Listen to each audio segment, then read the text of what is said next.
Guys, welcome back to my channel Ankita lifestyle blog. তো তোমরা সকলে কেমন আছো? আশা করছি তোমরা সকলে খুব ভালো আছো, আর আমরাও ভীষণ ভালো আছি।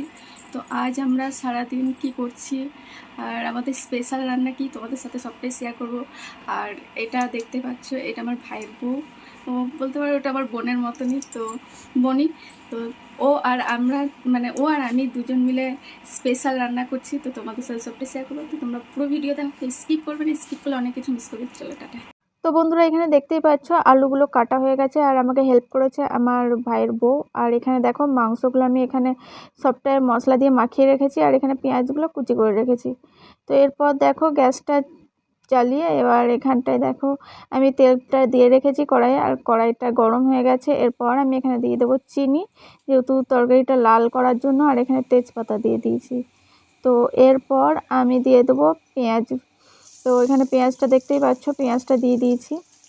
তো পেঁয়াজটাকে ভালো করে এবার নাড়াচাড়া করে নেব।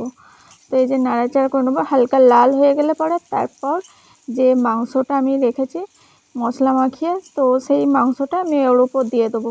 তো মশলাটা তো তোমরা জানোই, জিরে গুঁড়ো, ধনে গুঁড়ো, আর লঙ্কা গুঁড়ো, হলুদ গুঁড়ো, এই সব কিছু মিক্স করে আমি মাখিয়ে রেখেছিলাম। তো এখানে মাংসটা দিয়ে দিয়েছি। এরপর মাংসটাকে আমি নিয়ে ভালো করে কষিয়ে নেব। তো দেখো পুরো মশলাগুলো আমি ওর মধ্যে ঢেলে নিচ্ছি কড়াইয়ের মধ্যে। তো তোমরাও এভাবে বাড়িতে ট্রাই করতে পারো। তো এটা নতুন কিছু নয় অবশ্য। তো এরপর দেখো আমি মাংসটাকে কষিয়ে নিচ্ছি ভালো করে। তো এরপর আমি কিন্তু আলাদাভাবে কোনো আলু কিন্তু ভাজবো না, আমি মাংসর মধ্যে আমি আলুটাকে কষিয়ে নেব, তাহলে কি টেস্টটা বেশ ভালো লাগবে। আমি তো এইভাবেই করি। তো দেখতে পাচ্ছ এখানে যে আলুগুলো কেটে রেখেছিলাম, তো সেই আলুগুলো এরপর আমি আলুগুলো এখানে কষা মাংসর উপর ঢেলে নিয়েছি। হালকা কষিয়েছিলাম, খুব একটা কষায়নি সেই সময়। তো এখানে আলু দিয়ে আর একবার ভালো করে কষিয়ে নেব। তো এরপর দেখো কষিয়ে নিচ্ছি ভালো করে। কষানোর পর আমি টমেটোটা না দিতে ভুলে গেছিলাম।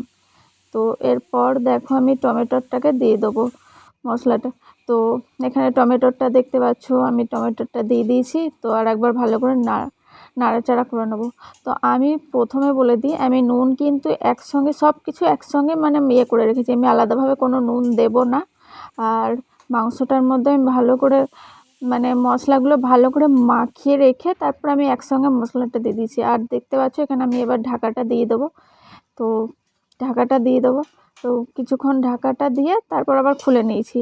তারপর আর একবার আলুগুলো একবার সেদ্ধ হয়েছে কিনা আমি একবার দেখে নেবো ভালো করে নাড়াচাড়া করে। তো আলুগুলো দেখতে পাচ্ছ সেদ্ধ হয়নি, তো আবার ঢাকা দিয়ে দিয়েছি আলুগুলো সেদ্ধ হওয়ার জন্য। তো এখানে দেখতে পাচ্ছ আমি আমার ভাইয়ের বউয়ের সাথে গল্প করছিলাম। তো এরপর রান্নাটা হয়ে গেছিলো আস্তে আস্তে। তো এখানে দেখতে পাচ্ছ আমরা ভাত নিয়ে চলে এসেছি। তো এই যে সবাই মিলে আমরা খেতে বসে গেছি, যেহেতু আমাদের আলাদা কোনো টেবিল নেই, তো আমরা নিচেই বসে খাই, গরিব মানুষ। তো এখানে দেখো আমরা খাওয়া দাওয়া করছিলাম সে সময়। আর এখানে আমার ভাই আর এটা ভাইয়ের বউ, যেহেতু ওদের নতুন বিয়ে হয়েছে, তো ওরা এসেছিল আমাদের বাড়িতে এসেছে। তো এখানে দেখতেই পাচ্ছ ওকে হাই বলতে বলছি, ওর গলার আওয়াজ দিয়ে বেরোচ্ছিলই না। তো যাই হোক, নতুন বিয়ে হলে এরকম একটু একটু হয়। আর তোমাদের ভিডিওটা কেমন লাগলো সবার একটু কমেন্ট করে জানিও, ভালো লাগলে লাইক কমেন্ট শেয়ার করে দিও। চলো টাটা।